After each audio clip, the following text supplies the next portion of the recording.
Hello, everyone, and welcome to Starport Resort. This is episode 4. It's the 26th of April, 2015. I'm your host, Mad Moai. Joining me is Mel. Oh, this time I beat you to it. You did, yeah. That was my bad. Everyone listening has just heard our brand new intro song. I think you had a chance to hear that the other day, right, Mel? Yeah, I did. We've got my friend on Twitter, Captain Airsats, to thank for that. You should check him.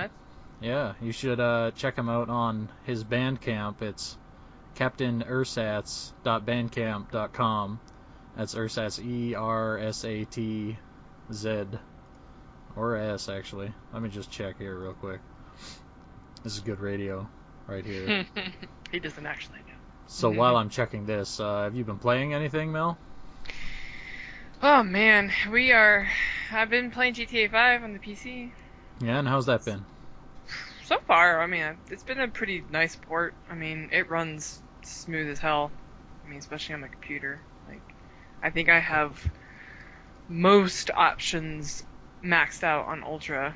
Just a couple that I didn't opt to do, and it runs at a nice smooth 60 frames a second. It's like playing a brand new game. That's awesome. Do you play it in first person? Sorry, did you say that or? No, I've been like going back and forth between the first person. Sometimes I had to like mess with the field of view settings and stuff to kind of get a little bit more comfortable. But it's really different in first person. It's fun, but kind of disorienting, maybe. Yeah, it's a little disorienting at first because it's like, wow, I've played all of these games in third person, and all of a sudden, holy shit. Makes sense. Yeah. It looks like it would be a lot more immersive in first person. Yeah. Once you can get used to it, I guess. Yeah, it totally is, but it does take some getting used to, especially the driving. That's a little crazy at first. But do you feel like the first person camera is adequate for the driving? Yeah, it's not bad. I don't know if it's exactly perfect, but it's pretty damn good. Especially, considering most of their games really kind of fuck that part up. But, yeah. Like driving in Far Cry 4, which I've been playing again a little bit. That, like, it's good enough, but it doesn't feel good, you could say. Like, I'm running into shit all the time. It feels really floaty. So I'm guessing they made the driving a lot better in GTA 5, because I feel like in 4 it was also pretty floaty, the driving. Yeah, I think the driving physics they're pretty good in GTA 5. The damage though you take isn't really realistic, but I mean you're at that point where it is a video game, so and it's wish fulfillment, so yeah. So the cars are a little more resilient in this game, is that what you're saying? Yeah. So I mean, I think in 4 they were like you looked at them wrong and they blew up, Felt like that sometimes, yeah. Kind of the opposite in GTA 5, but I think that's nice. It makes it feel a little bit more arcadey, I guess. Which is always a good thing, in my opinion. I think that's a good thing. So. Have you had a chance to do any of the heists or anything like that? No, that's the online part. I haven't gotten to any of that. I've only been playing through the story mode again. Well, as long as it's fulfilling. Yeah, I think it was worth my $60 again. I'm definitely having fun. That's good to hear. I mean, I heard like they put a lot of work into not only the up-resed versions for the consoles, but then even more so for the PC. They didn't just want to throw out an up-resed game and call it a day. Like they went in and redid all the textures inside the cars because they said if people are going to be looking around inside here, we don't want it to look like shit. That's just the kind of studio Rockstar is. Yeah, you can definitely tell. Like they have a lot of touch, especially in the first-person mode. Like even just like walking around the city, like it's like wow, we realize like how much detail and work goes into these games. It's mind-boggling. Like I've heard if you walk by a bookshelf, you'll not only see books with titles, but books with titles that make sense for the person whose house they're in. Mm-hmm. You know what I'm talking about? Yep. That's some incredible attention to detail, and you can always respect that. Cool. So just GTA 5 for you? Yeah, I'm in my last like 3 weeks of school now, so I have another set of exams next week, and then we have like a week of like review, and then we have finals. So Damn, that's a lot of exams all just at once. gotta get through these next couple of weeks. But then you get summer off, right? And I get summer off. Yeah, I'm not That's doing always good. anything this summer, so Time, lots of time for video games. yeah, I'm really, really looking forward to it. Like serious time, not like, oh, I got a day or two. I Yeah. have like, oh, I have weeks. So on my end, I did get around to finishing Bloodborne. I was about as close to the end as I thought I was. I had about 7 bosses left. The problem was 3 or 4 of those were optional bosses that turned out to be harder than anything at the end of the game. So Oh wow, really? once I got past those ones, it was pretty straightforward. Except the last zone felt like an appropriate last zone. You know what I mean? That's good. Like you walk around and there's a mechanic called Frenzy, where basically if a meter fills up, you just lose like 3/4 of your life, just like that in an So like instant. insanity, basically. Yeah, Like it's the sanity mechanic basically. you know, like there was a couple of games I think in the mid 2000s that were really kind of playing around with that, and then like you never really saw it again. It's kind of cool that they kind of brought that back. I always enjoyed that as a mechanic. Yeah, Really adds to the that like anxious like I'm oh god I'm on a timer kind of feeling. yeah, and that's definitely how it functioned in this game. Like what it turned out to be is there was this giant. I don't know if I should be getting too specific, but there was this thing in the top of a tower, and Hmm. whenever it could see you from the tower in this whole zone, it would just constantly be assaulting your sanity. Oh And wow. so you had to like dodge around stuff. But the good thing was, like, if you could lure the enemies into its Mhm. line of view, it would just damage the shit out of them too. Oh wow. So if you knew what you were doing, you could lure them out into the open, and then they would die from insanity, just like you. So at least it That's felt fair there. yeah, that's pretty cool. But after grappling with that area for a couple hours, and it was a fucked up area to play through, let me tell you, because then you get through this whole open area, and then you get inside, and there's a bunch of really huge monsters. Like I'm trying to avoid specifics because it's still kind of a new game. Hmm. But you get to this room with a huge monster and a bunch of minions, and it isn't even a boss; it's just there, so it respawns every time you die, and then you get to fight one of the NPC. Like, you know how there used to be NPC phantoms in the Souls games, Dark Souls Yep. and whatnot? It's Yep. like those, but these are a lot more competent. Like, in Dark Souls, you'd have those red phantoms that would show up that are just coded into the game, Oh but yeah. they usually Yeah. felt pretty retarded. Like they would just kind of run around and they weren't a real challenge. Hmm. These ones are a challenge. Like they'll fuck you up. They've got just as much speed and gun power and combos as you do, and it seems like they made the AI a lot better. So those are actually harder than bosses in some cases. So there's one of those after the big ass room full of mobs there, and then if you're lucky and you go down the right path at the right time, you'll find a shortcut, and then it gets a lot easier after that. But that's a good game. I was a roller coaster. I got really mad and really happy every time I would get over a roadblock, like most Souls games. Yeah. Anybody who's played those games knows exactly what I'm talking about. Definitely recommend it because if you have a PS4, why the fuck aren't you playing this game? Because what else is there for you? Not much. Not much. That being said, I would recommend the system for this game. That's kind At of some point or right now? well, maybe not right now, but you know what I'm saying. Like you got to have at least one game exclusive that's worth a shit before you can justify the system. And I mean, This is that's why I bought the PS4 because I anticipated Bloodborne being good, and it didn't burn me for once. That's good. So Good to yeah, hear. it's nice. After that, it was kind of depressing to play other games. You know how it is, maybe. After you play a particularly good game, you don't really want to just jump back into your normal shit so much. Do you have experiences like that? You mean like your normal everyday life, or what do you mean? Like, Like, yeah, like you play a game that's so good that after the fact, it's like other games don't feel as satisfying oh for a yeah, while because it's like, well, totally. this isn't as good as Bloodborne was. Yeah. Or sometimes it's just a particular type of game that has like a certain, I don't know, like a certain like feel or environment to it that just like resonates with you at whatever time you're playing, and then you go to play other stuff and you're like, wow, this is not what I want.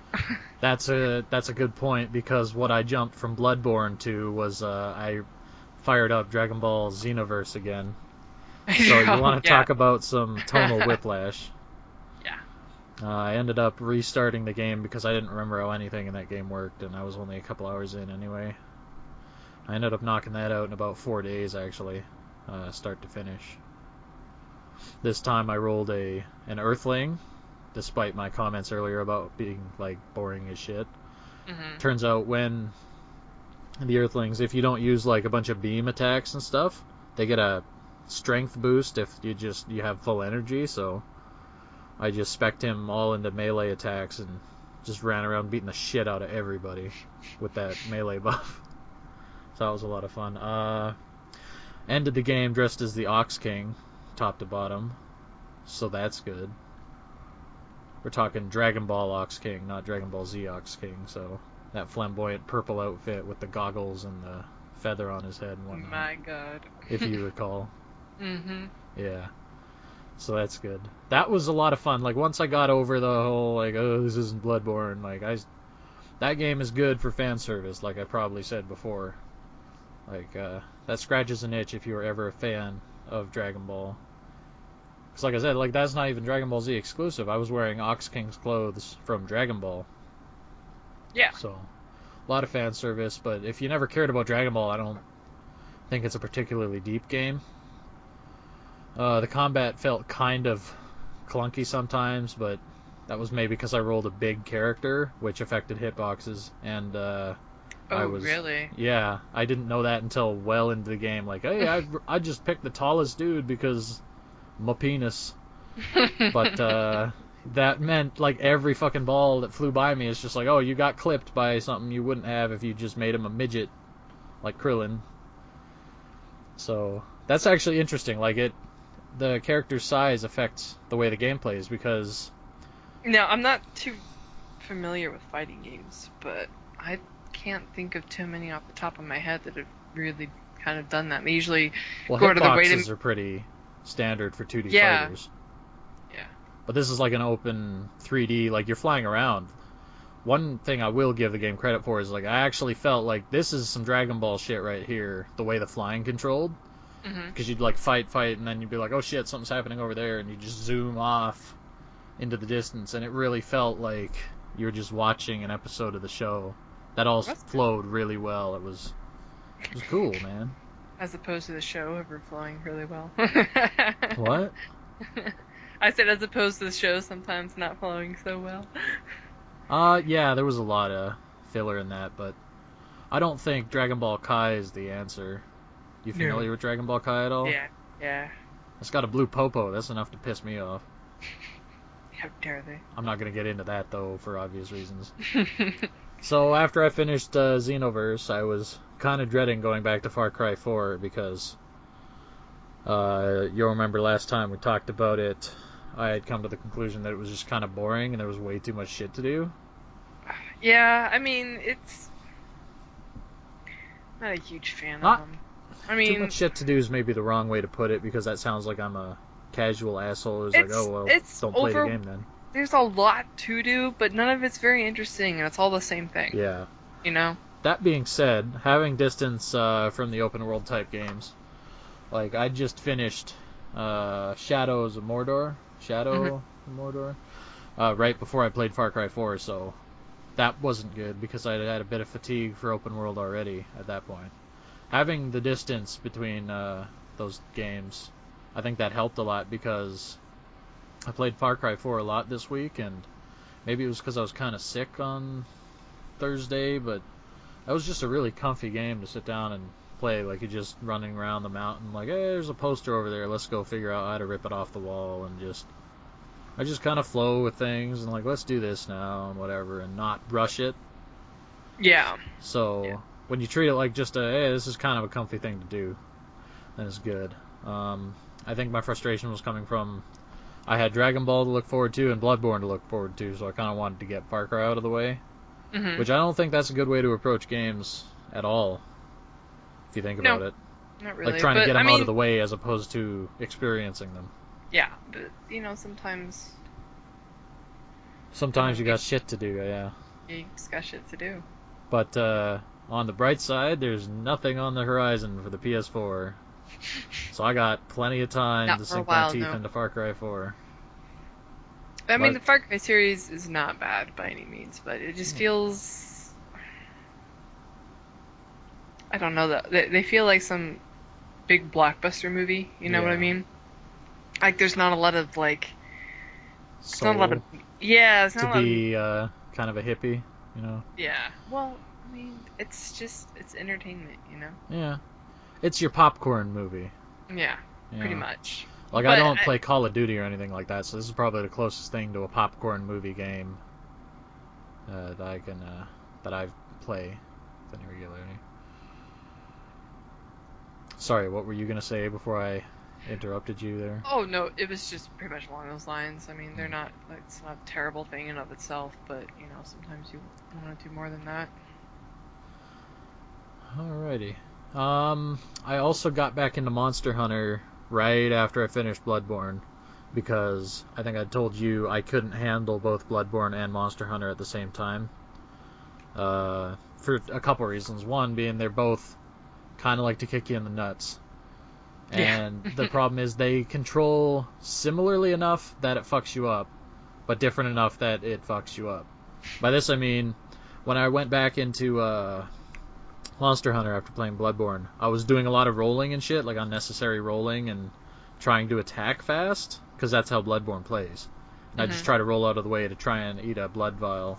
But the potions take like 5 seconds to consume in that game, so I forgot it's a lot slower of a game, a lot more methodical. You really got to pick your windows of opportunity to drink your potions and sharpen your sword and whatnot. So, but I eventually got back into the groove of Monster Hunter, and I've been having fun with that. I come to the conclusion that it's just the perfect level of difficulty because most missions I won't outright get a game over, but I'll be down to my last potion or something along those lines. You know what I mean? Gets real close, like Yeah. So it competitive. almost kills me most of the time. I think that's the perfect level of difficulty Yeah, so it's never really like because it's always frustrating. tense. Yeah, it's not It's frustrating, but it's always doable. tense. Yeah, yeah. So I've that's played. I think we've all played games where it's way too much one way or the other. yeah. Like if it's too frustrating, then it's like okay, I have to spend hours like learning iframes and shit like that. But this is the right level where it's like okay, I might fail once or twice, but I'll generally get this guy down. Like it's not rocket science. You just have to pay attention to what you're doing, and you know, it's good. That's a good level of difficulty because, well, now we're just treading water. So I'll move on. Some of the games I've been ordering online started trickling in these past couple weeks. First of all, I got Dark Alliance 2 for the PS2. Oh. Baldur's Gate Dark Alliance 2. You ever play the Dark Alliance games? Mhm. Did you enjoy those? Yes, it did. Did you play them co-op? Yeah, I played them with my brother actually. Okay. Actually, I don't know if the first one was co-op, was it? Mm, now Eh, I'm like, trying to remember. I don't know. doesn't really matter, I guess. But I ran into the same problem in Dark Alliance 2 that I ran into with the first one, in that early on you get stuck in a swamp or a sewer level with green slimes, and I don't know if it's because I keep rolling melee focused characters, but they rip me apart in seconds. And in the first game I was able to power through it. In the second game here, not so much. So I kind of set that aside for a while because I know my brother is going to want to co-op that with me because we used to play that game when we'd rent it from Blockbuster, not knowing how rare the game actually was. Like I felt like that game got rare almost immediately. Dark Alliance Some, 2. yeah, Yeah. Well, I don't think it had a very big release. I mean, I don't think there was a lot of copies floating around to begin with. So. Which is weird because it was such a big release. Like I remember seeing advertisements for it all over the place. Maybe the first game sold disappointingly, something like that. I don't know. But I don't like remember. It's so long ago at this point. outside of the really weird difficulty curve on those fucking slimes, uh, really good game. It holds up well. Like I just popped it in to my PS2 just to make sure the disc worked and everything because it was kind of scuffed, and I ended up sitting down there and playing it for a good 2 or 3 hours Mhm. before I wanted to turn it off. I was just Good. gonna pop it in for 5 minutes, but I'm like, oh man, this is rad as hell. So that's a good sign generally. You pop a game How in are and it won't let you go. how are your other older games that came in going for you? I know you picked up the Sega, and then I don't I'll, know remember what games you got for it, but I'll get to the Sega just after I cover. I got Dragon Warrior 2, 3, and 4 coming to mail. ooh, Start that's with the big. good news. Those are all in really good shape. All the batteries are intact, so that's good. I started a file on 3. I made Mel my witch. Oh yeah. So you just lighting motherfuckers on fire. Hitting them with sticks for 0 damage, though. So, I tested the other 2, but I didn't play them too long because, I had a bunch of stuff coming in, and I was still trying to take care of Bloodborne at that point. Power base converter, the Sega Master System solution I come up with. That came in the mail, worked just fine. I got my copy of Phantasy Star. That was in really good shape. Like it came with the booklet and everything. The box was immaculate. It even had the little peg on it that you would have hung it on. Like the Sega games, they had that plastic tab for the Yeah. Yeah. shelves. That was still on it. Wow. So that was in amazing shape. Popped all that in. I was playing that the first night on my TV, and everything was going great. The next morning, I turned on my Sega, and after resetting the game a couple times because Phantasy Star is that kind of hard game, I started getting some pixelation problems on TV. So that worried me. I tried blowing on everything, the routine all of us go through when something's fucked up. You Yep. blow on the game, you blow on the power base converter both ends, you blow on the Sega, you blow on the cords, you blow on the TV. Blow on fucking everything with a compressed air can. Nothing was working. So I'm like, fuck, maybe the game is fucked up. And I only have the one Master System game. So I'm like, let's go to the store, buy another Master System game, see if it's a game. Drive all the way up to the store, and I find out that like all the Sega shit is gone. Now I have a theory about this. This is another tangent off of my tangent. EB Games, which is the Canadian version of GameStop, Mhm. they recently announced that they're going to start selling older games again. Did you hear about this? No. Like NES, Super Nintendo, all that shit. Well, is this GameStop and EB Games or just EB Games? It might not even actually be EB Games, but I definitely heard it about GameStop. And I Hmm. heard from a friend of mine on Twitter that EB Games and GameStop, they have like a huge warehouse full of all those old games that they just never sold the first time around they were selling them, you know what I mean? Yeah. So I have a theory that they went to all the pawn shops I frequent and bought like all the Sega shit and all the good Super Nintendo shit. Because I went there. Yeah, I wouldn't doubt that a franchise manager would do that. Like, I can 100% for sure see that happening. Because there was absolutely nothing. Like, you want to talk Genesis games? There were 6 games in the case, where there was easily 50, 60 last time I was there. Like, they had Wow. halved, basically, the shelf space they had for the Super Nintendo and Genesis games and all that. There were no old consoles, like, it was just PS3s left, basically. So we drove all the way up there for nothing. I couldn't buy a Master System game to test my shit, so I was really mad. And I Yeah, exclaimed, fucking GameStop, as usual. that's a bummer, man. Yeah, but when we went home, my girlfriend was like, "Hey, don't be stupid. How about try like a Genesis game to see if it's the hardware?" I'm like, "Wow, you're way smarter than I am." So I took out the power base converter in Phantasy Star, popped in Sonic 1, and right before I turned it on, I said, "Man, I kind of hope it's my Genesis that's fucked." Then I turned it on, and it's my Genesis that's fucked. Really? So be careful what you wish for because my Genesis is fucked. Now, I tried again cleaning everything. I even took that thing apart, stripped it down to the circuit board. Like, I took off everything. I dusted everything. I cleaned the pin connectors, put it all back together. It's still fucked. Which means something's fried on my circuit board somewhere, despite the fact that I can't find any physical damage. So that's a bummer. I gotta track down another Model 1 Genesis, which is a big pain in the ass because most people have a Model 2, which is the more square one, you know? Yeah. So that's, I mean, on the bright side, I don't have to return Phantasy Star or the Power Base Converter, which cost me about $100 a pop, You just and have was to shipped hunt from the down States. a Model 1. So now I just gotta find a Model 1 Genesis in the city, so I don't have to fuck around with shipping if something goes bad again. Oh, that's a pain in the. That's the only downside to that, like older tech stuff. It can be so difficult to replace something if it goes wrong. And you know what the kicker is? Hmm. I can't tell if it's something about my Power Base Converter that fried something in my Genesis. Which means if I get another Genesis, I'm afraid it might happen again. I can't find anything online to support this idea, but it just seems like weird timing that all of a sudden I put in this weird piece of hardware in this game, and I'm mashing reset, which probably didn't help anything, but I was testing stuff. And then all of a sudden it's just graphical displays on all my games are fucked. Like, it's just, there's artifacting and fragments everywhere that doesn't belong. You know what I mean? It's just, it's borderline unplayable. Like, half your sprite is missing in Phantasy Star, basically. So yeah, no, it's bad graphical issues. I can play Sonic because it's just the backgrounds that are kind of fucked up, but you know, nobody wants to play like that. Like, I maintain this collection for a reason.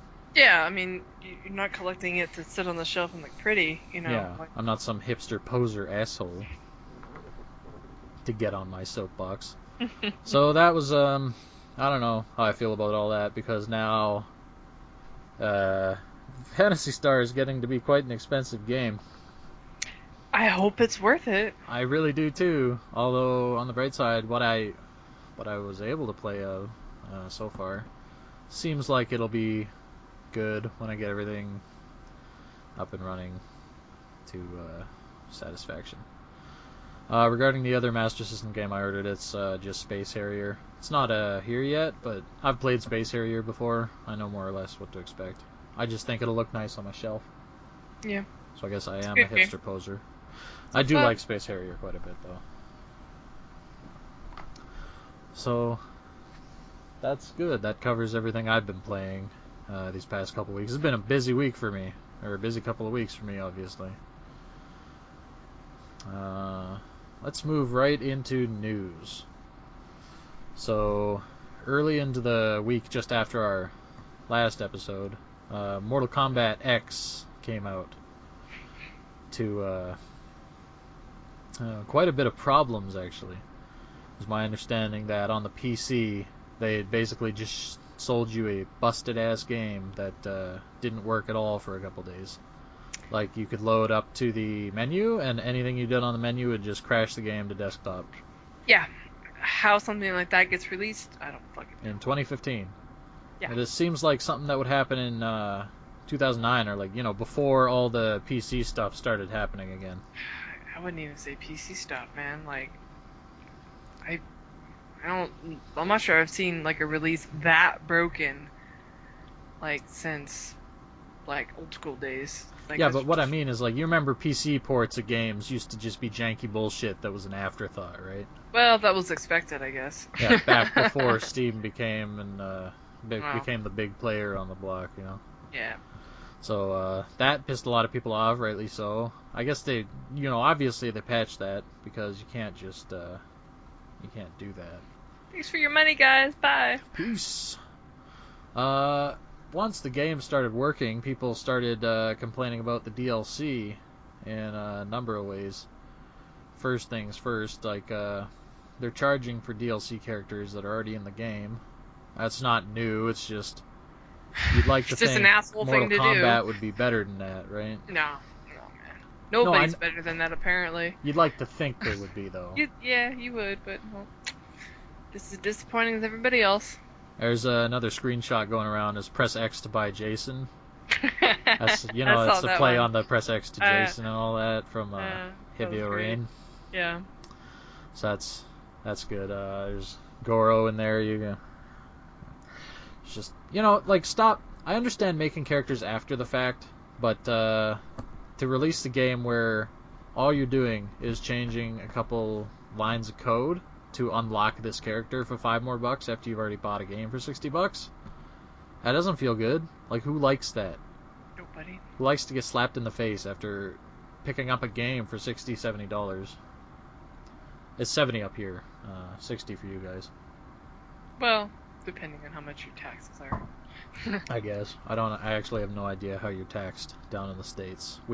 Most provinces have GST and PST, being provincial sales tax. We have state sales tax, and that's different depending on what state you live in. Now, how high is your state sales tax down there in California? It's almost 9% right now. Okay. See, it's 5% here. But we're also a really weird province in that we only have GST, which is 5% across the board for the country, is my understanding. But then other countries will have like a PST, which is, I want to say, up to like 7%, maybe even upwards of 10 in some places. Wow. So yeah, like I get really good deals on tax up here. I could be bitching a lot harder for everything else I buy. Check my tax privilege, I guess. So, back to Mortal Kombat. That was quite a tangent. The big thing people were bitching about was, rightly bitching. You can buy this currency, which is for easy fatalities. I heard about that, yeah. See, Basically, pay to win, Well, at first it looked like you were buying the capability of doing easy fatalities. Like you spend it and You were can just press a buying button the and get a ability fatality. to do it. Yeah. But it's actually a little different. It's like all characters have 2 or 3 easy fatalities, something like that. It's like 3 button presses instead of 7 or something, It's like so there's these tokens, and every time you do an easy fatality, it'll take one of the tokens and just whatever. It's casual friendly bullshit. You can earn them through the game, although it's my understanding that it's a pretty low drop rate. Like, you don't get a ton of them. But if you want to pull out easy fatalities all the time, you're more than welcome to give them $10 for 30 of those goddamn tokens. I think that was the going rate. Wow.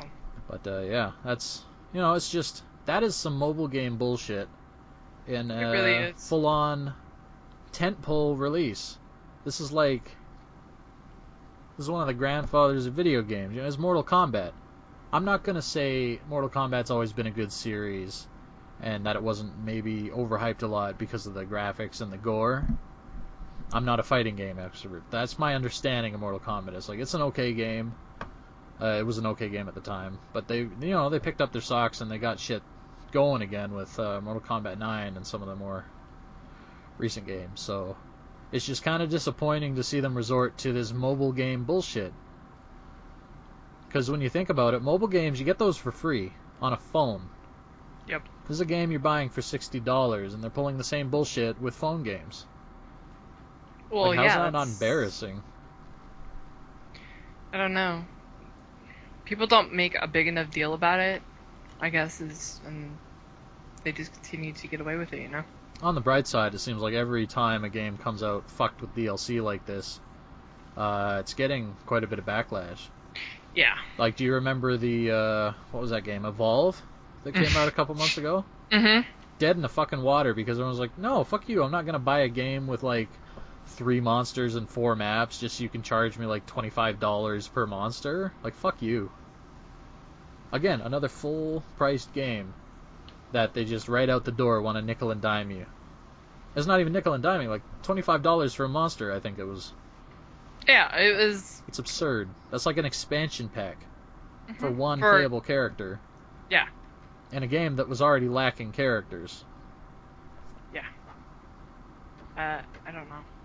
So it's nice to see people slapping back against bullshit like that because that's unacceptable.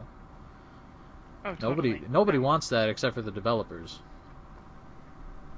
I don't know if it's the developers that really want it or if it's the publishers. And yeah, that's a good point. It is probably the publishers. I don't even know who published Evolve, but they're learning it from people like Activision and EA. I learned it Yeah. from watching you, Dad. That's what it feels like, doesn't it? Sometimes. All Um, right.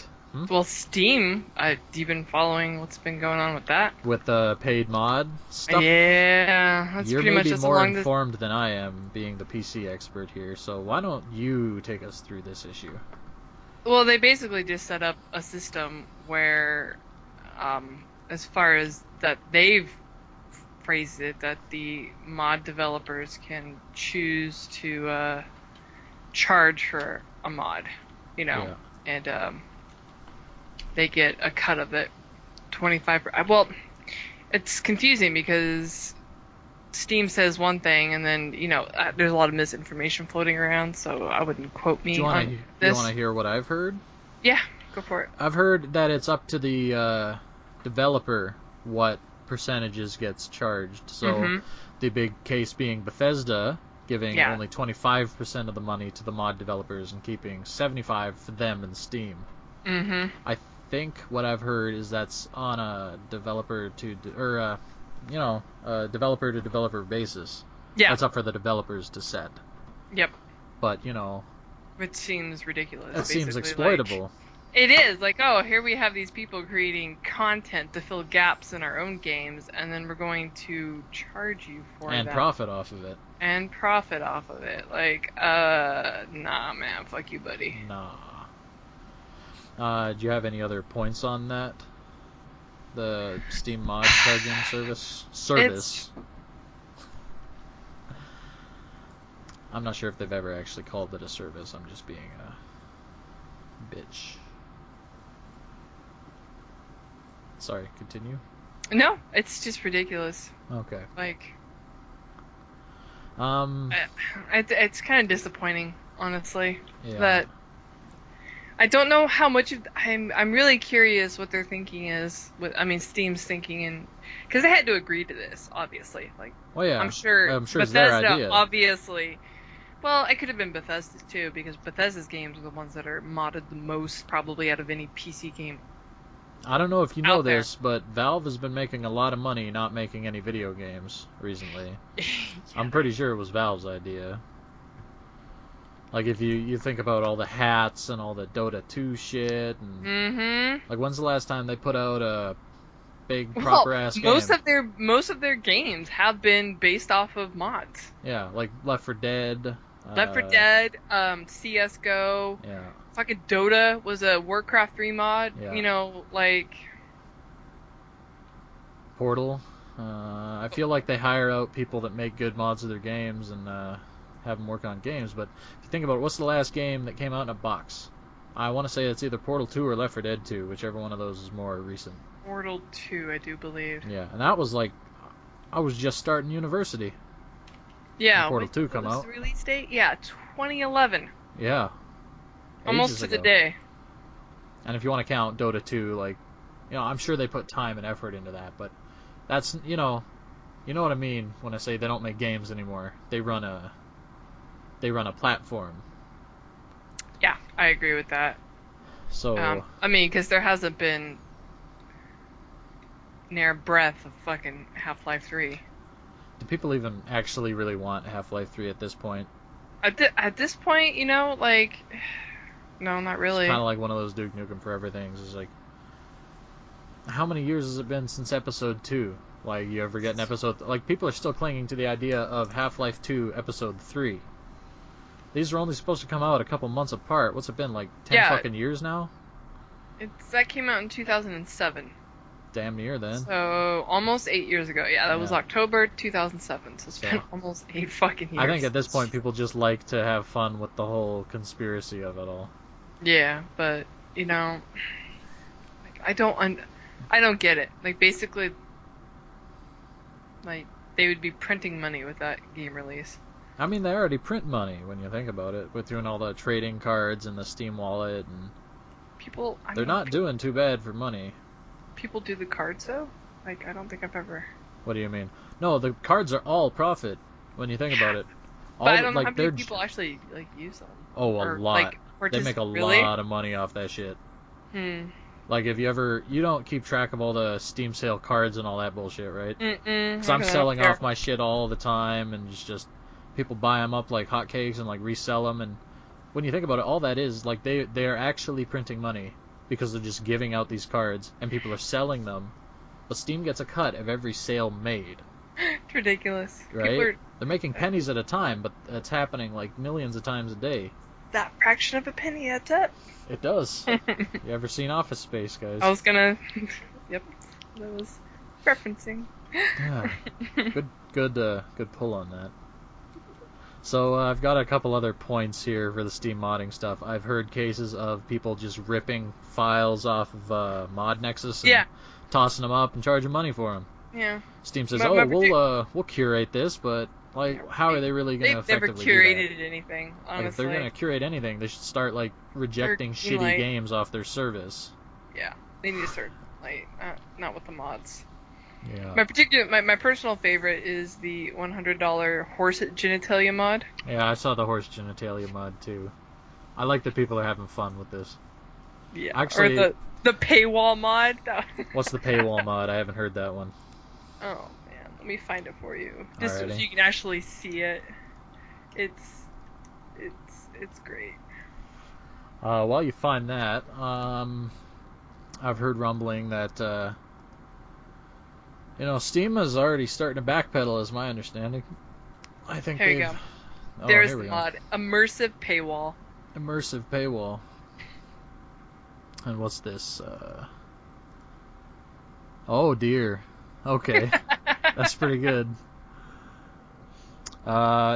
This bad radio, but it's basically blocking off what looks like that first workshop where you do some quests. Is that right? Yeah. It's a big wall with Gaben's face on it. 75% off tags and all that. You guys kind of, I'm sure you have an idea of what they're getting at here. They can go look it up. I highly Yeah. recommend you guys check it out. It's pretty humorous. I've seen there was an add-on for people adding beggars into Skyrim. It's like Oh, they're yeah, really or well dressed, but they'll just sit outside Whiterun all day and beg you for money for no reason. Looks like they're well off, but that's all they do all day is just beg you for money. Or the one that adds like, oh, do you ever wanted an extra apple in this inn? Well, here I really you like go. the extra apple one. It was like $30 or something like that. Yeah, for an extra apple and the first inn you run into. So that's pretty good, all that. Good stuff. I also sent you a list of GTA 5's banned word list. Mm-hmm. Did you have a chance to look through any of that? Some interesting picks there. Okay. Do you have some set aside? Um, Because I'll start reading what I wrote down. List, Well, yeah, the whole practically list is pretty the good. entire list is just. I It- mean, save like one or two things. Like, I don't really understand here. Like, It's extra funny when you think about the language people use in the Grand Theft Auto games.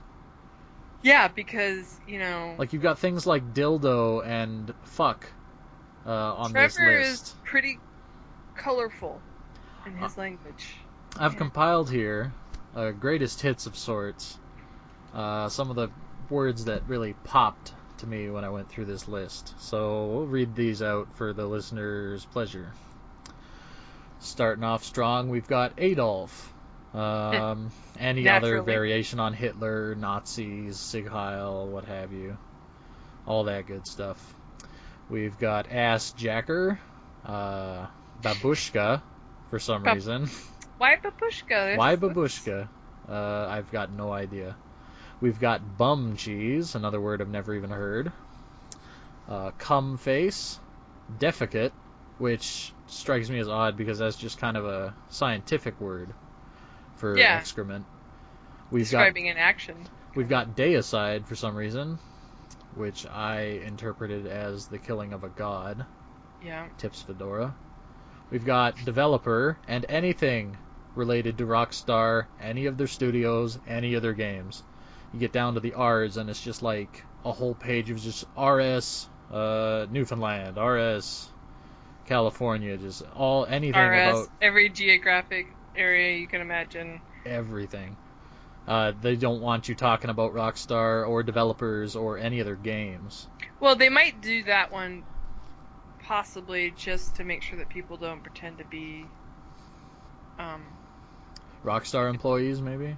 yeah, like an employee or a GM Okay. or something. I don't know if this is like for your names or for chat in general, actually. I probably should have done more research, but let's continue. We've got Demonoid for some reason. Maybe they pissed them off. Maybe. The journalism site. We've got Dildo. We've got Doghead. Okay. We've got Eggplant. What's wrong with eggplant? I don't know what's wrong with Eggplant. Maybe it's some Does eggplant mean gross something new that I'm slang the unfamiliar? kids are using. I'm getting old. Maybe I'm just out of touch. Yeah. We've got Ferguson. We've got Fisted, but no other variations on fisting. Just Fisted. Fistmeister. No, That's totally cool. I wish Fistmeister was on there. We've got Futanari. We've got Gado, which sounds to me like a gay tornado. We've got Hotmail. We've got Lolita. We've got McFaggot, McNuggets and all that. Interestingly enough, we've got Microsoft, Sony, Nintendo, Xbox, PlayStation, all that stuff. Can't talk about that. I'm playing on the PlayStation. Oh, you're banned, motherfucker. We've got Nambla. We've got Newfie. We've got Prolapse. Newfie. Okay, so here's the thing about Newfie. Some uppity motherfuckers in Toronto a number of years back tried to classify Newfie as a slur. Now, to any of you people who don't know much about Canuckistan, Newfoundland is one of our best provinces, full of jovial, wonderful people, and everybody just calls them Newfies because they're from Newfoundland. Someone in Toronto tried to get it classified as a slur, a hateful word, along the lines of the N-word and all that. And the Newfies actually went up there and was like, hey, fuck you, we're Newfies. But a lot of places still treat it like a slur for some reason, so can't say Newfie on Grand Theft Auto 5. We've also got Prolapse. We've got Racist, oddly enough. So you can't call someone a racist if they've somehow circumvented this word filter and started saying racist things. We have SARS, very topical. Tits, and my personal favorite, Vegetarian. So I learned some interesting new words on this list. I'd never heard of Vegetarian before. I've heard that, but that's not like something that I would think. I don't know. And we've got any and all references to torrent sites like ISO Hunt, Pirate Bay, anything like that. That's I'm pretty assuming self-explanatory. Demonoid would be what that was for too, because Demonoid. Oh wait, is Demonoid a torrent site? I thought it was a very it's invite only. Oh right, Was. that was And a this is the little one that disappeared Pitchfork for a guy. while. Yeah. I thought that was a website, game website. What was I thinking of then? Destructoid. Yeah. That's what I was thinking of. Okay. Silly asshole. So that was fun. I got to say a bunch of dirty words. Making it so I hope this None is of the those first are episode offensive. my family members listen to. Oops. Oh, Grandma, I'm on the internet. Just Google me. Cunt face. Oh, no. Alrighty. Following the Grand Theft Auto 5 word filter, I just wanted to talk briefly about the Mario Kart DLC, because that was supposed to come out in May. It came out early, much to my surprise. Like one night I was just What fucking watching. world do we live in? It came out early. Right, like unannounced. It's just like, fuck it, here you go. So what that added was the other half of the DLC tracks, which are all fantastic. I'll get to those in a minute.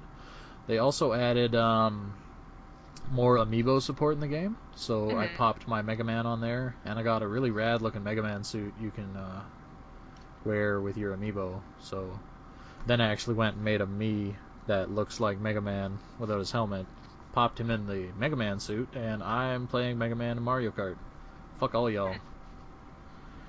So that's cool. More amiibo support. Can't ever complain with that. The new tracks are pretty good. You've got some original ones, some good choices of remakes, like some of the ones I really wanted to see from the 3DS game. It's just like Cyberpunk, Bowser City they brought over, so that's nice. We also got another F-Zero track, Big Blue. So that's actually making me a little scared that we're never going to see another F-Zero game. How long has it been since the last one now? GameCube. Yeah. Yeah, I don't know, man. So that's kind of a bummer. But, shit, what was I going to say now? Oh, 200cc, as we were talking about. Yeah.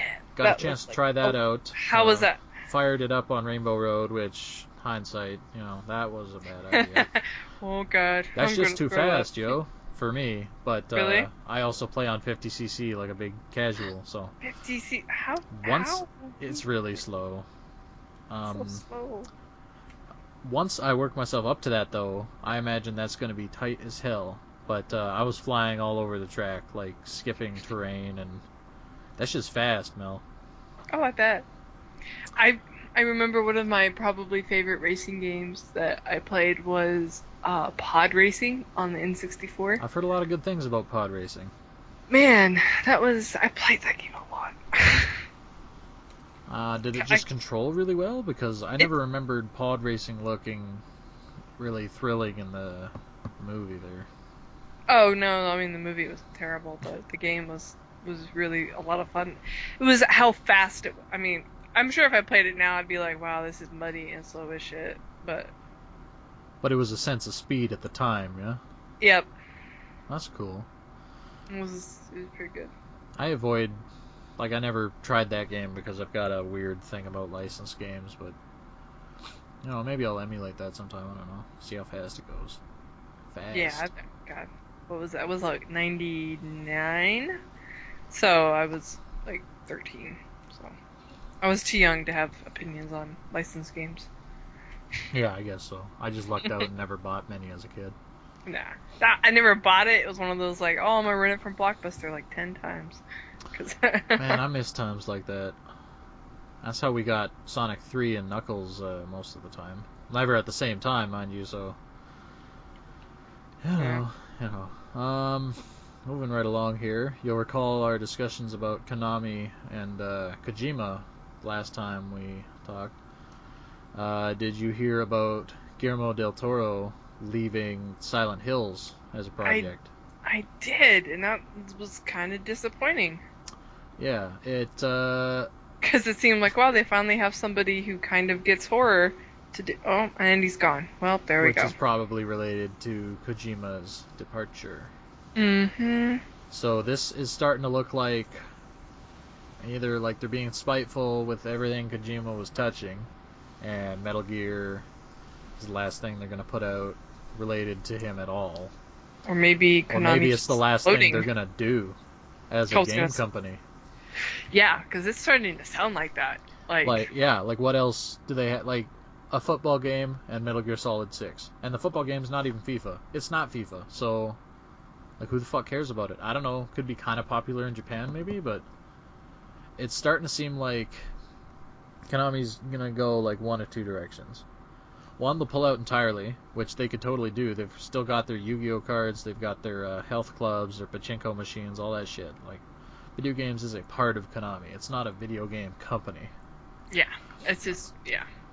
Alternatively, they might be pulling out for a while to just reevaluate where they're sitting in the industry. And now this is all wild conjecture on my part, but maybe they're gonna just pull back and like take a look and like either sit things out for a while or start working on smaller scales with indies or something like that. I don't know. It's impossible to say, like, really. Like, the state of AAA games in this day and age is kind of a mess, if you think about it. The prices are too high, and the return is not great when you consider that some of these indie hits are just, like, blowing these games out of the water. Mm-hmm. So maybe they're just gonna pull out and reevaluate things from that end, and maybe they just don't come back and make any more games. So That's definitely a possibility. Metal Gear Solid 6 might be the last significant game Konami puts out. Why wouldn't that be? That'd be crazy. That would be kind of crazy. So maybe I should pre-order a copy of that fucking game while I can. Right? Definitely, yeah. It's starting to get scary over there in Konami Land, which is a bummer because, you know, like I said, they made a lot of games I really liked as a kid. Yeah. I mean, I still like them now, but I haven't been doing much lately. Maybe it is time for them to reevaluate things a bit. Lastly, I just found this article while I was waiting to start the podcast tonight. Sakurai, you know, he's the guy responsible for Super Smash Brothers as a series, and, you know, the new Kid Icarus game and all that. Yep. He made a statement about the modern case of DLCs and scamming and whatnot. I'll read a couple direct quotes here because I'm sure he puts it a lot better than I ever could. Sakurai said, "These days, the DLC scam has become quite the epidemic, charging customers extra money to complete what was essentially an unfinished product." Now, this is reassuring to hear from a big developer, because it's true. Like, nobody, like we were talking about with Mortal Kombat, nobody likes paying for something that's already in the fucking game that should have just been part of the game when you buy it.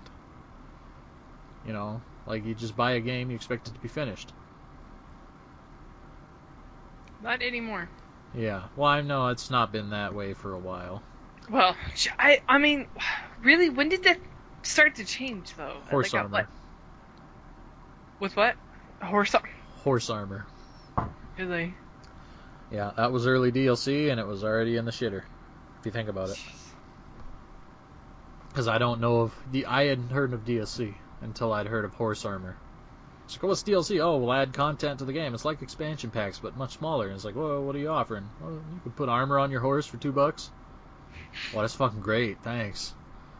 Truly, this is the future of video games. Truly it is. So he also said here, "I completely understand how aggravated players must feel.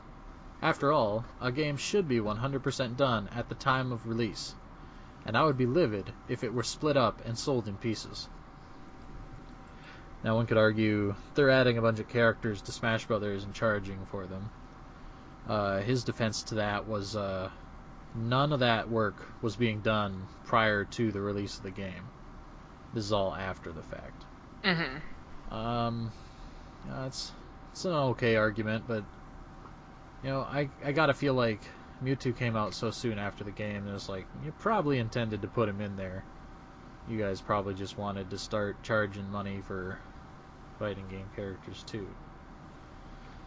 So it seems kind of weird to have Sakurai saying all this stuff about DLC while charging a shitload for DLC for... Ooh, yeah, I was gonna say, what is essentially Smash Brothers. DLC, but yeah. I mean, it's $6 a character right now, something like that, or it's like $7.50 if you want to buy it for both the 3DS and the Wii U simultaneously. It's a deal if you buy both, if you for some reason give a fuck about the 3DS version. I guess anybody without a Wii U might, actually. Look at me with my Wii U privilege. Alright, that's all I have for news. Did you have anything else? No, I think that's pretty much been the big topics of discussion as of late. Cool.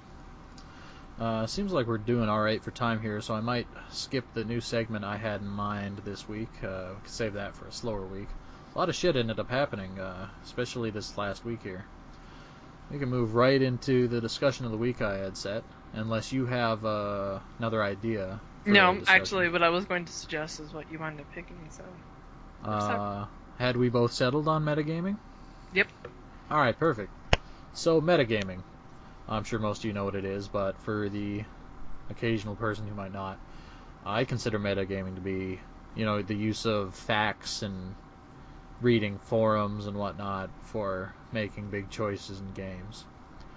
Now, the main reason I do this, aside from, I like to know what I'm getting into before I get into it, is I like to use it primarily in RPGs to avoid fucking up a save file. Because nothing is worse than you put 10 hours into an RPG and you realize, like, wow, I have royally fucked this character up to the point where it's not viable for playing the game. Mm-hmm. It's not even a matter of min-maxing, it's a matter of I fucked the character up so badly he can't compete. He's a piece of shit. Yep. We have all been there. Yeah. The cost of this, unfortunately, and it does remove some of the magic, if you will, the exploration of the game, the discovery. So, I don't know. How do you feel about that trade-off of avoiding wasted time versus sacrificing the mystique? I mean, I've always been one to do that, particularly with RPGs, as you mentioned, because the mystique of RPGs don't really have mystique, Yeah.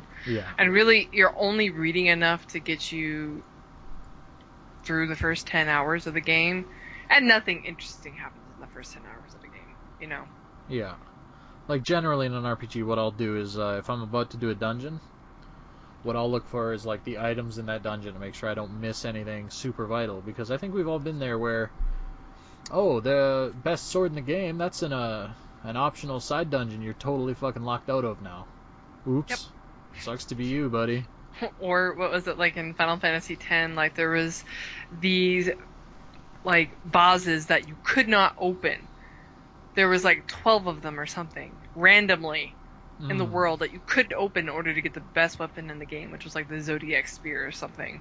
Like, how the fuck are you gonna know that? And which ones, unless you read, like, design choices. Was that 10 or 12 Zodiac Spear? That was 12, I'm sorry. Okay. 12. Yeah, then that's probably the worst example of obtuse bullshit that, that is making people go like, oh, I'm not going to go anywhere without checking the fact first, like. Yeah, and you don't. Like, literally, you play there with the guide in your lap or on the table, and you read it as you go, so you make sure you don't, like, miss something or fuck something up, or, like, you don't have a choice, like. I don't know, like, certain games it does bum me out. For example, like, Bloodborne. The Souls games in general, I try to avoid maps and guides and everything as much as possible. That's why I try to play them early, so I can't be tempted to just look at a map. Mm-hmm. One area in particular comes to mind. It was this big, densely forested forest. Yeah, that's a great fucking writer. It's this forest. There's trees everywhere. You can't see shit. There's paths all over the place. And on a map, like, it's not super crazy, but when you're in there, it's like, I have no fucking idea where I am. Oh god, I'm back here. But I really wanted a map to that area, but I'm kind of glad it wasn't around, because then I had to slowly just map it out in my head, you know what I mean? Yep. So Bloodborne's a good example of trying to weigh the pros and cons between, alright, like, I really love the feeling of not knowing when my next lantern is, but at the same time, some of the lanterns and shortcuts are so well hidden, you might never find them. You know what I mean? Yeah. Like, it's not like I'm totally incompetent looking for these things. I know what to look for, but it's really easy to miss shit in those games. So just, I don't even know where to come down on that trade-off. I usually favor taking the information at the cost of the magic of exploration. Yeah, I think it's a good trade-off, honestly. Yeah. I kind of wish I didn't have to do it, but I also am not willing to replay the first 10 hours of a game 4 times like I ended up doing for Shin Megami Tensei 4. Because that's rough. Yeah. That's rough. That actually didn't last as long as I thought it was going to. So, let's talk briefly about the upcoming releases. The very depressingly short list here for the next 2 weeks. List. Like, in the next podcast, we get to talk about how much you're anticipating The Witcher 3. Mm-hmm. That'll be interesting. Yeah, I can't wait. I can't wait. It comes out pretty much about when I'm gonna have time to actually sit and play it too. That's So beautiful timing. The stars have aligned. for once. For once. So what I've got here is 2 days ago, because I have to dig into games that just recently came out. We've got Shantae and the Pirate's Curse. That's the most recent Shantae game, as you probably imagine. It's one of the nice stories for Kickstarter games that have turned out alright and haven't treated their community like shit. And looking at you, Mighty Number 9. Shovel Knight's another good example of a Kickstarter game that came out and fulfilled promises and was just a good game in general. So probably check that out if you like Shantae, or I'm sure it's just a good side scroller. Like, I played the second one on DSiWare. That was a good game. I didn't finish it, but I had fun with what I played. So take a look at that if you're in the mood for a side scroller. We've got Broken Age Part 2, the final half of Tim Schafer's half-decade-long scam at this point. Yeah. Buy that if you like really shitty games and getting fucked in the mouth. Yeah, pretty much. We'll talk about Tim Schafer a little more in our questions section. We've also got that weird amiibo tap thing we talked about last week, where you tap an amiibo and you get some demos. So those are the only noteworthy things I saw coming out in the next 2 weeks. It's looking pretty grim for new releases. But, it's just before E3, I guess. It's getting there, so nobody wants to shoot their load right now. They want to show all the new shiny shit at E3. Get us hyped for something. Maybe it'll be a non-disappointing E3 for the first time in years. Ever. Well, I remember E3 used to be hype shit when I was in high school. Oh, yeah. Like, there was good shit. I had lists, paper, like, oh, this looks fucking cool. I was just writing that down. It's like, I get to look forward to all this year. Now it's like 3 things. It's like, oh, that looks not shitty. Hooray. That doesn't look totally depressing. Yeah. Okay. I don't know how long these user questions are going to take, so depending on how long we spend on these, I might try that new segment. But let's move into our conclusion here, tentatively. We've got some user questions this week from people on Twitter. Let me just double check here that I don't have any new ones. No? Okay. The first question I have here is from @Powachar. That's POWUHCHAR. He asks, are video games sluts? You have any thoughts on that, Mel? Are video games sluts? Yes. Well, asking the hard-hitting questions. I mean, you can pass it around. It doesn't say no, so. You Sure. are paying for entertainment. Yeah. Powa has a second question. How many Kickstarters does it take for Tim Schafer to finish a game? I think with Broken Age it was at least 2. I'm gonna say until the IRS becomes interested. Seriously, like, how fuck... This has got to be embezzling, It feels like it at this point. Like, how do you blow this much fucking money on such a shitty game? I can't speak to the quality of the game because I don't tolerate bullshit, but it seems like they blew most of their money on overpaying all of his friends and paying Elijah Wood, because that makes a game so much fucking better. Celebrity voices. Like it could be text, for Christ's sake. Who cares? Nobody gives a shit. And it's a bummer because he was associated with so many good games, but the more you see, like, the more you understand, like, oh, maybe these corporate fellows like Bobby Kotick, they weren't just assholes. They're like, no, he's a man-child. He can't manage projects. Like, you need to keep him on a tight leash or he'll just pull his dick around for years. Apparently, that's what happens. And pay himself $100,000 a month to do that. Oh my god. That's probably hyperbole, but you get what I'm getting at. It feels like it, though. It definitely feels like it. The moral of the story, boys and girls, is fuck Tim Schafer. Yes, fuck him in the ass. Even if he participated in the creation of good games people used to like, or they probably still like him, but doesn't mean he's not an asshole now. Mm-hmm. You also got to remember he's got a team behind him that makes the games actually fucking happen. Yeah. At Skooma Pipe asks, how important is music and sound design in games for you? I'll start. I don't think it's not super important for me, but when the music's good, it adds a lot to the gameplay. Does that make sense? Like, it doesn't bum me out if the music's subpar, but when the music's good and the gameplay's good, then it's great.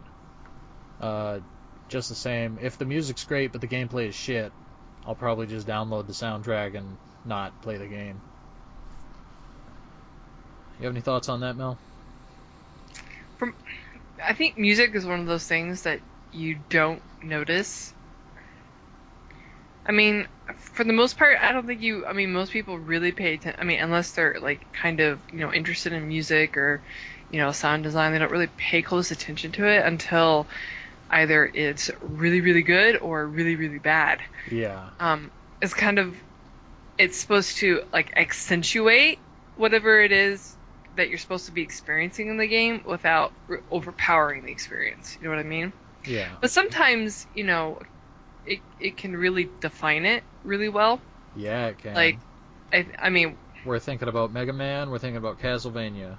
Yeah. That's what I'm thinking about anyway. It can really define it. And I think a couple of like the older games did that the best, but I think there's been a few new games that have really utilized music to kind of convey whatever mood it is that. Now, do you mean music games or normal games using normal music games using music well? Okay. I think The Last of Us used music really well.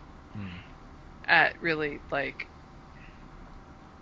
important times, but it didn't become about the music, it was just a thing that they used to be like, okay, we're setting this up and now we're, using it to do that. But Shovel Knight had a great soundtrack. Yeah, it did, because that was pulling inspiration from Mega Man and Castlevania. Oh, big time. I had a lot of fun. That was just fun. Otherwise, there's not too many games that I've lately thought like, oh wow, this soundtrack's really great. Yeah. Well, the problem It's is been years. a lot of newer games, they pull the same Hollywood shit as they'll just get a generic sounding orchestral soundtrack, and like, does anybody care about just generic orchestral soundtrack number 37? Nope. No, they do not. I don't give a fuck. I don't like it in movies. Why would I like it in games when I've been spoiled in my childhood with all the Mega Man and Castlevania and even PlayStation 1 games. You got like Spyro, you got Medieval, you got I feel like games didn't start sounding boring until about PS2.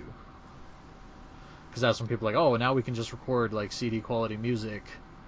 Let's get orchestras in here and make everything sound the same instead of just making bitchin' MIDI tunes.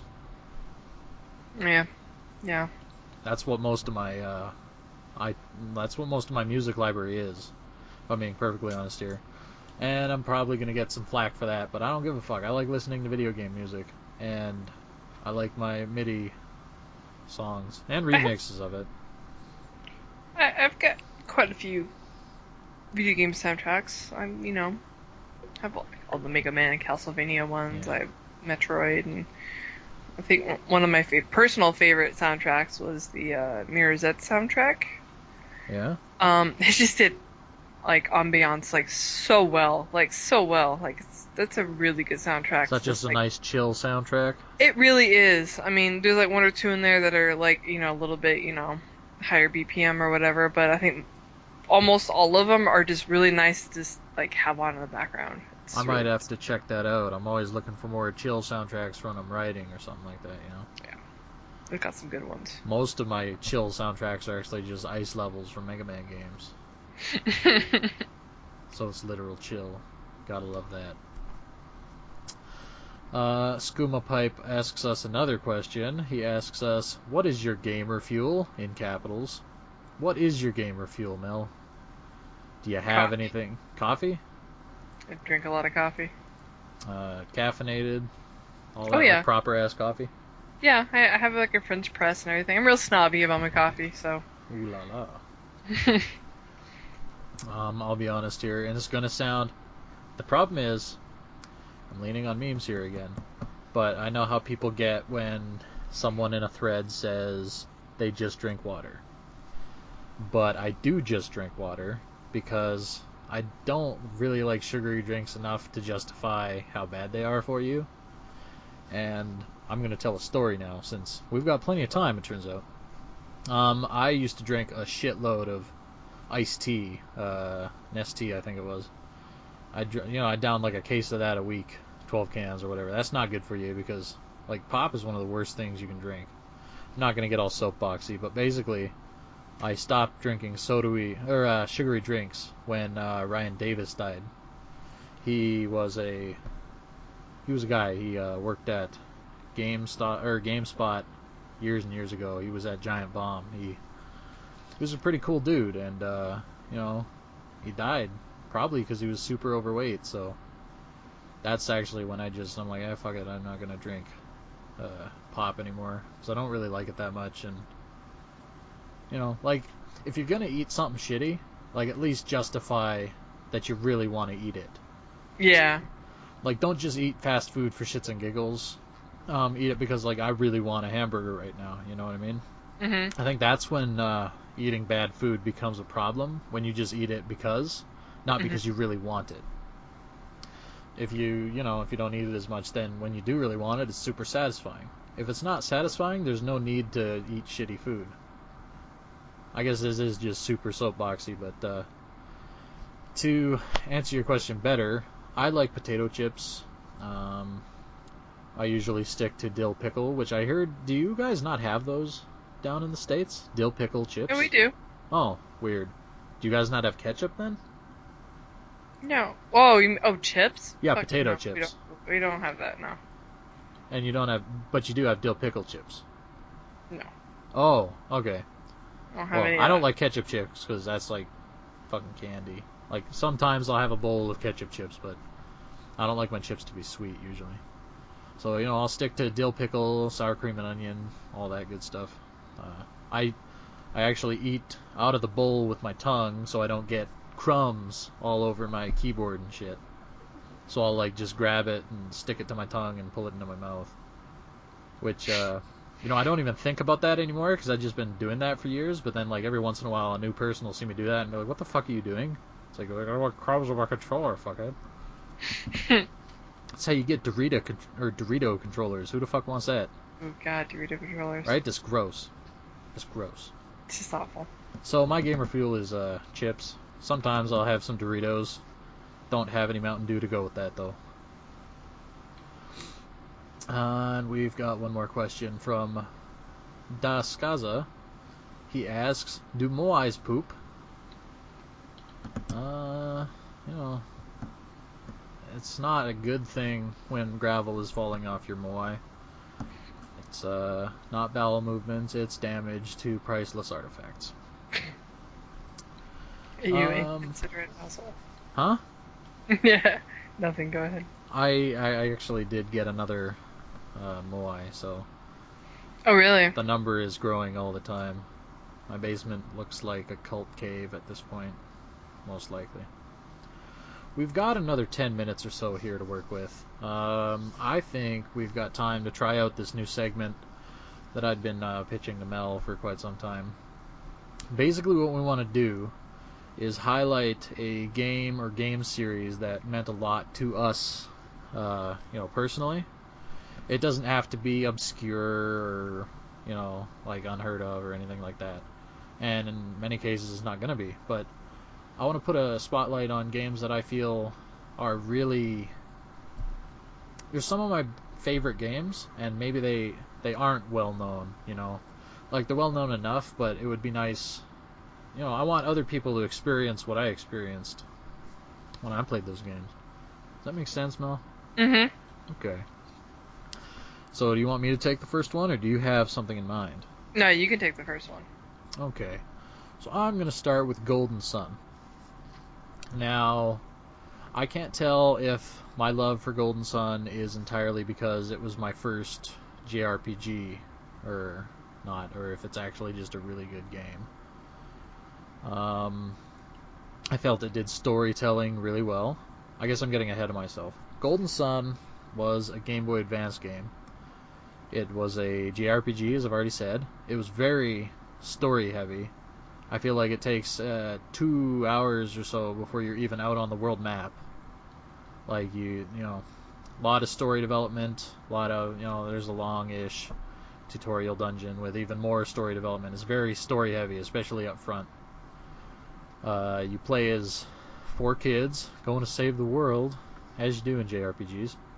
Mhm. They're all like they've all got psychic abilities that are sort of unique to the villages they come from, and they ally with elemental forces and what have you. And as they level up, like everybody's a magic user, Mhm. basically. But you've got more physical focused magic users, if that makes sense, and more magic focused. So you've got like the Earth guy. He's got healing spells and he'll throw big swords at people. And you got fire guys light shit on fire, and you got like the wind and the water. They're more focused on like actual, traditional caster roles and stuff like that. Um, the writing might not be super great to an adult coming to the series, but like I said, I was a young teenager when I got my hands on these games, and that was the first long RPG I'd ever sunk my teeth into. So it's always held a soft spot in my heart. Mel, I imagine you played RPGs before Golden Sun. Do you feel like Golden Sun is exceptional in the genre? Yeah. It's particularly in the handheld regard, Hmm. like just what it was able to do. Like for like, I think it kind of changed what people expected from like a portable um RPG. Because I think prior to Golden Sun, like most people like didn't really have any expectations at all. They were usually just subpar ports Like or watered down versions. yeah, or watered down versions. So, but Golden Sun was like it was new. It wasn't a port. Yeah. It was its own thing, and it did what it did really well. Further to our discussion about music, also had really good music, memorable music. Like it's one of my favorite soundtracks. If I ever need to inspire myself for writing in a fantasy setting, I'll just put that soundtrack on and just sit there for a while and just listen, because that's, especially for the Game Boy Advance, really good tracks in that game. Good sense of adventure. So Did I, I totally agree. Yeah. did I cut you off there? No, no, no, not at Okay. all. And graphically pretty impressive again for the Game Boy Advance.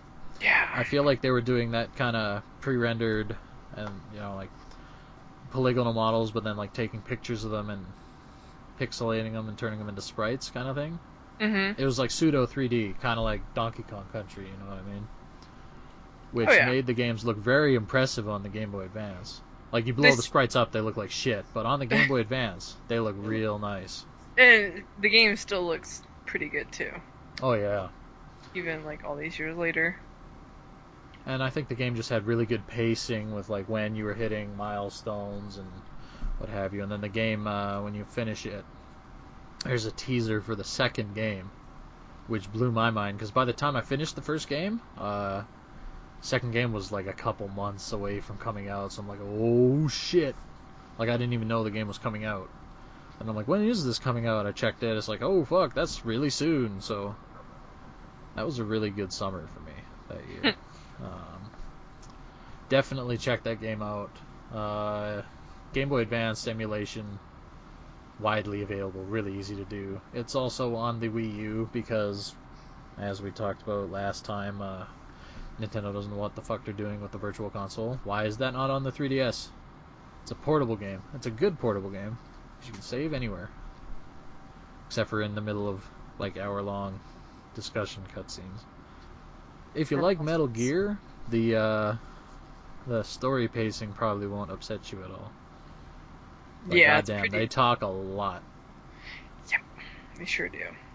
It's almost like it might be off-putting to a new player, like like I said, is maybe 2 hours, especially if you're stopping to read everything and do everything in the tutorial area before you're out in the world map doing shit. So, but oh, I didn't even touch on the sequel. That game is bigger and better in every way. Yeah, Like, it was like one of the few that was actually like a legitimate like sequel. yeah, Like, oh my gosh, we're building off of what we did in the first one instead of just copying it and saying, hey, we're gonna make some money now. yeah, it's the best kind of part too, because it's like we keep the core game there, but then we've expanded the scope to, like, you were on one continent in the first game, okay? Right off the bat in this game, you're floating to another continent. You get a boat relatively early on. You're exploring the whole goddamn world. Yep. And the area you explored in the first game is minuscule in comparison. And I'll avoid spoilers, but some cool shit happens near the end of that game. Really good twists on the villains that stuck with me even as an adult. Like, that's just really good writing. Sympathetic characters all around. Because I always feel like no, I can't get into this because it's too tied to the story. You know what I mean? Yeah. Yeah. What I'm saying is I'm passionate about this story. You gotta go play this shit. It's a good game. It's probably not even expensive to go find those cartridges. I want to say maybe $20-25 a pop. The second game might be more expensive, actually. Now that you've mentioned it on the internet, though, now they're gonna be like $100, $200. I don't think so, because I think we only got about 30 viewers. Yeah, it was a joke. Oh, okay. So funny joke. Maybe like 5 years from now, when we're superstars, the Golden Sun will randomly spike in price. But it doesn't bother me because I've had my copies since they came out. Yeah. I just pulled them up on my game site here. You're looking at about $18 for the first one, $20 for the second one. That's definitely worth it. They also made a DS game a couple years ago, which I always forget about, which might tell you a thing or two about that game. Yeah. I mean, it wasn't bad. It didn't have the impact of the first ones. It didn't at all. Because it's just like on the DS, and it had the same kind of chunky, crappy, polygonal look all the other JRPGs had on that system. So, I mean, it wasn't a bad game, but it wasn't as big a deal as the originals were. So, if you like the first two, play the third ones. The main character got a beard. Character development of the best kind. Beard growth. Huh? I said beard growth, yes. Beard growth. Also, I think Garrett ends up with a mustache. Like a porno mustache. It's pretty good. Porn stash. And his son's a fucking idiot. Okay, I think that just about wraps it up for Starport Resort this week. Here's our Twitter plug section. I'm at the Mad Moai. That's MOAI. If you don't know, if you're some kind of uncultured swine that doesn't even know what a Moai is. Mel? At some math dork. Yeah. She really likes that math. I do.